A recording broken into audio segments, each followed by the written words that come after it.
Naniniwala ka ba na swerte ang taong may guhit letrang M sa kanyang palad? Ano kayang dalang swerte sa taong meron ito? Yan ang ating sasagutin sa video ito.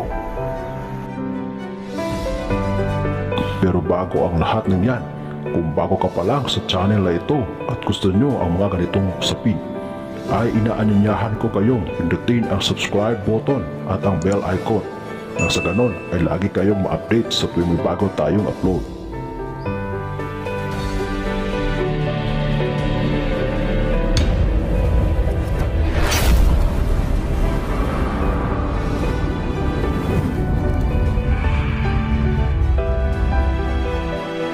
Narito ang ibig sabihin ng guhit letter M sa ating palad at kung anong dalang swerte nito.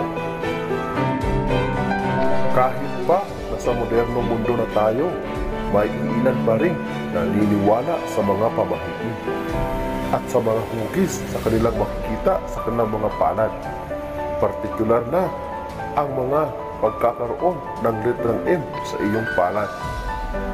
Talaga nga ba may implikasyon ito sa ating buhay? Swerte nga ba ang dala nito? O dapat talaga tayo magtrabaho ng todo? May mga nagsasabi na ang ating kapalaran ay nakabase sa mga linyang matatagpuan sa ating palad. May mga tao daw na marunong magbasa nito at kung may letrang M nga sa iyong palad, dala nito ay magandang pagkitain sa buhay at sa hinaharap. Marami nga ang nagsasabi na hindi daw lahat ay may mga ganyang letra sa kanilang mga palad. Kung iyong titignan nga ay parang may tatlong malalaking guhit sa ating mga palad. Kung maswerte na mayroon kang ganitong letra, dapat mong malaman ang kahulugan nito.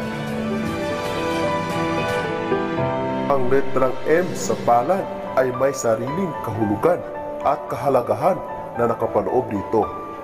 Ito ay binubuo ng tatlong major line gaya ng nasa video. Ayon sa mga tao marunong bumasa nito, iilan daw sa mga ibig sabihin nito ay pagkakaroon ng kakayahan at kahusayan sa pamumuno. Ibig sabihin ay magaling ka na leader. Piging number 1 o palaging namumuna sa kahit anong larangan na iyong lalahukan. Sinasabi rin na ikaw ay swerte sa pag-aalaga ng halaman at pagpapatakbo ng negosyo. Pagkakaroon ng matalas na pagdama o pakiramdam. Kung titignan mo ang iyong palad ngayon, maswerte nga ba o tama nga kaya ang nakapaloob sa mga sinasabi sa mga tao marunong bumasa nito?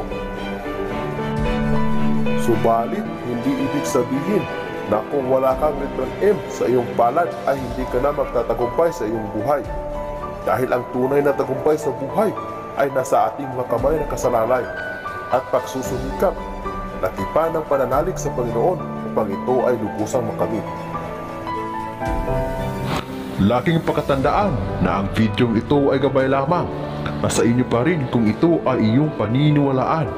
Nasa atin pa rin ang pasya, kaya kailangan pa rin nating magsikap at sabayan ng pagdarasal para tayo ay gabayan at swertihin sa ating buhay. Hanggang dito na lamang ang ating kalaman para sa araw na ito. Muli, maraming salamat sa inyong walang sawang panonood. God bless us all.